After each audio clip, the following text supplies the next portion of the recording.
copycats out there, get off of my tip. Ladies and gentlemen. That's right. Ladies and gentlemen, this is King, this is the Royal Drive with King Blu, better than also known as King Blu in the Royal Drive.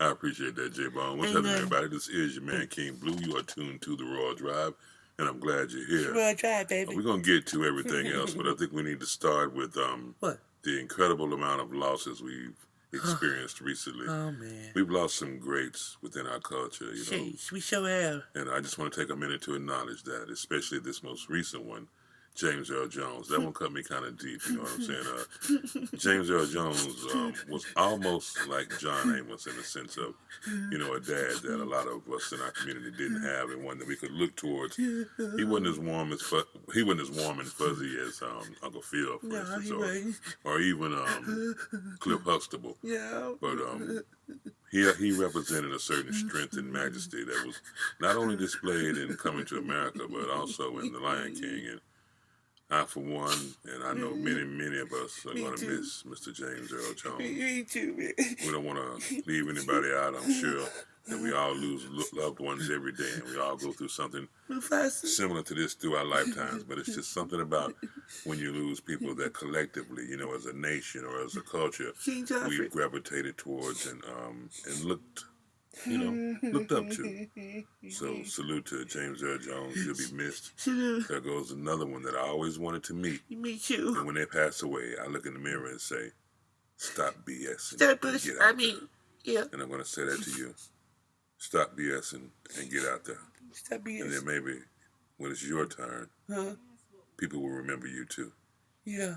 Like these brothers. Yeah. Obi-Wan never told you what happened to your father. He told me enough. No. I am your father. Hollywood is remembering James Earl Jones, the legendary actor, best known for his deep voice and iconic roles like Darth Vader and Mufasa. The award-winning actor died this morning surrounded by his family. He brought power and bravado to his performances through a career that spanned 60 years and took him from a small-town theater in northern Michigan to the highest reaches of Hollywood. R.I.P. James Earl Jones. R.I.P. It's a sad day for Houston's rap community. Well, up-and-coming rapper Beat King has died. Well, you know, first of all, he was more than upcoming. He was already doing things and been doing it for over 10 years. Sure was. Beat King's real name was Justin Seth Riley. He was born in 84. Man. He was 39 years old. Damn. He died August 15th and would have been 40 on November 24th. Died of a pulmonary embolism. Just cold, brother. I'm so sorry to hear that. See, me too, man. Yeah, Slim Thug said he used to talk to him, you know, about his health and getting things together. And yeah. B. King said he was working on getting things together. You know, it's kind of hard to change old habits. And sure is. all I can say is rest in peace, B. King. You will be missed. We have sad news to report tonight. Isaac Freeman III, better known as rapper Fatman Scoop, has died. Not Fatman Scoop. The rapper and hype man collapsed while on stage performing in Connecticut yesterday. Medics rushed him to the hospital after they tried to render aid to the rapper on stage. On Instagram, his family posted, "The world lost a radiant soul, a beacon on stage and in life." Over the course of his career, Fatman Scoop worked with many artists, including Portsmouth native Missy Elliott. His cause of death is unknown at this time. Fatman Scoop was 53 years old. Damn. No, he was 53 years young, and that's still too young to die, and hopefully we all know that by now. Sure do. R.I.P. Fatman Scoop. He transcended just being a DJ or a hype man and became his own individual, his own brand, and he did the damn thing, man. Yes, he did. Say, Fatman Scoop, man. Rest in peace, brother. R.I.P. Rest in peace. Breaking news, rapper Rich Homie Quan has reportedly died at the age of 34. No. Reports the platinum-selling rapper passed away at his home in Atlanta today. No word on a cause of death. Yeah. Rich Homie Quan found success with songs like Type of Way and Flex, and worked with superstars like Young Thug, YG, and Gucci Mane. He is survived by his 4 sons. Shame, man. R.I.P. to Rich Homie Quan, and he deserved a better report than that. Could they have found a dude that cared less about what was going on? You know what I'm saying? Damn. Gucci Mane. Damn. That's terrible. But you know, hey, it was. If I was reporting on Taylor Swift, I probably wouldn't be that energetic about that either. So Next. I guess we take the good with the bad. Rich Homie Quan was a hit maker. Sure was. You know what I'm saying? And sometimes we need to be reminded of the songs that he did, just so we know. You know what I'm talking about? Not just some type of way, but walk through. How they go?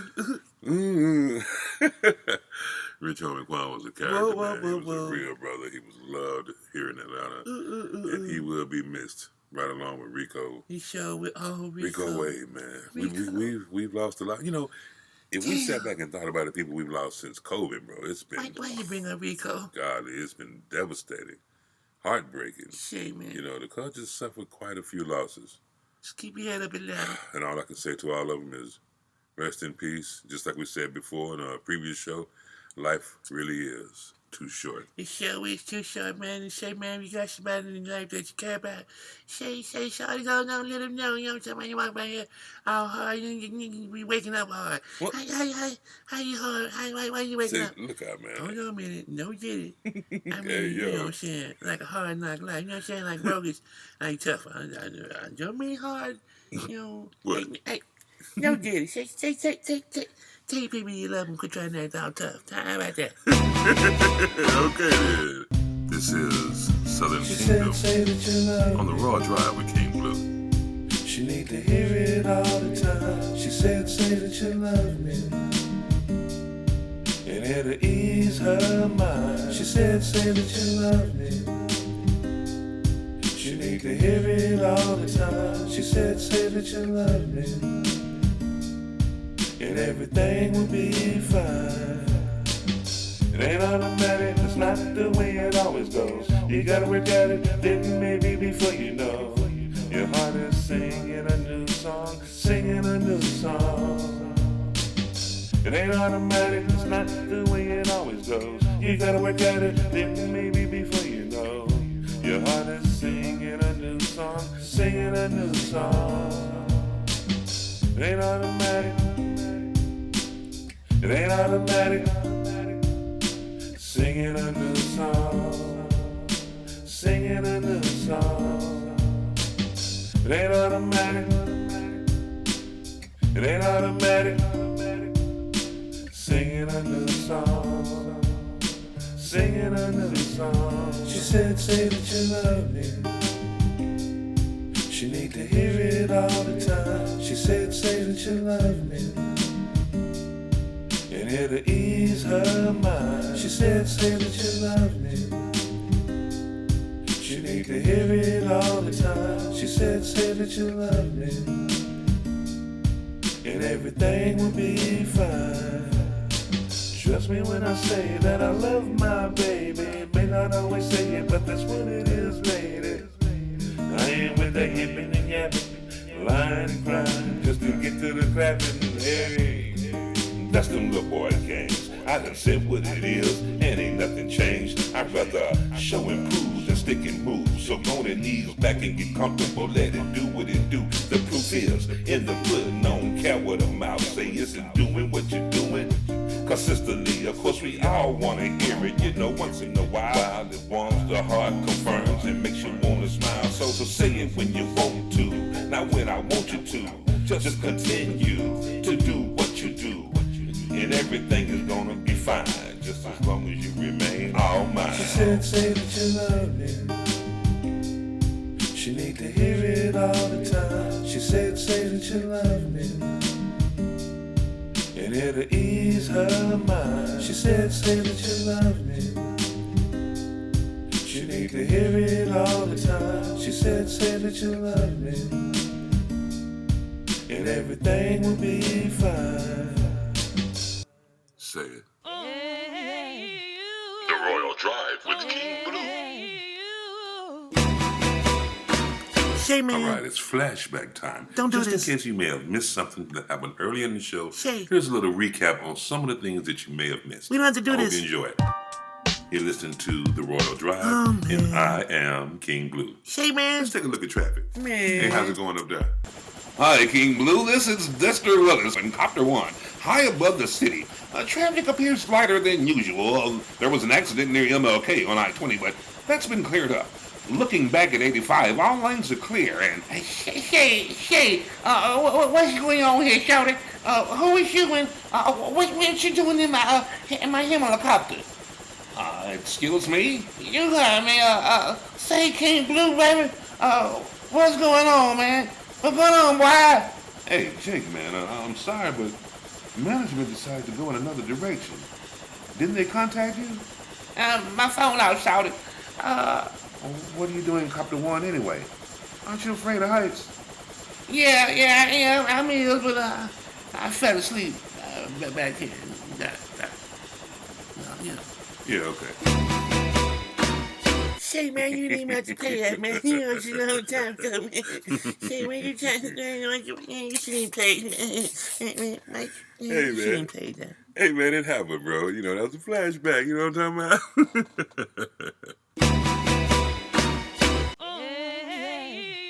The Royal Drive with King Blu. Damn, man, it's like the hits just keep coming, bro. Say, man, okay, I couldn't even wrap this up before we had another death in our community. And this one, I won't say none of them wasn't sad, because they were all sad. They were all major losses. But Frankie Beverly, dang, man, I mean, he's been a member of our families for as long as I can remember. You know what I'm saying? It's just a sad day in Black America because Frankie Beverly is gone. R.I.P. Mr. Beverly. You are a really great man, and I had the pleasure of meeting you and interviewing you quite a few years ago back in Dallas, Texas at Hotel Zaza. And I waited around all day and evening for that interview. Might have drank a little too much while I was waiting. But I finally got a chance to speak to him. And you know why I finally got a chance to speak to Frankie Beverly? Because somebody told him I was Joni's husband. And they loved Joni. They loved my departed queen, Joni. The whole family did. You know, anybody that know Frankie Beverly know that they moved, the way they moved was a family affair. You know, it was family members involved. And they protected him, you know what I'm saying? And at first glance, I'm just some big old black dude trying to holler at Frankie, you know.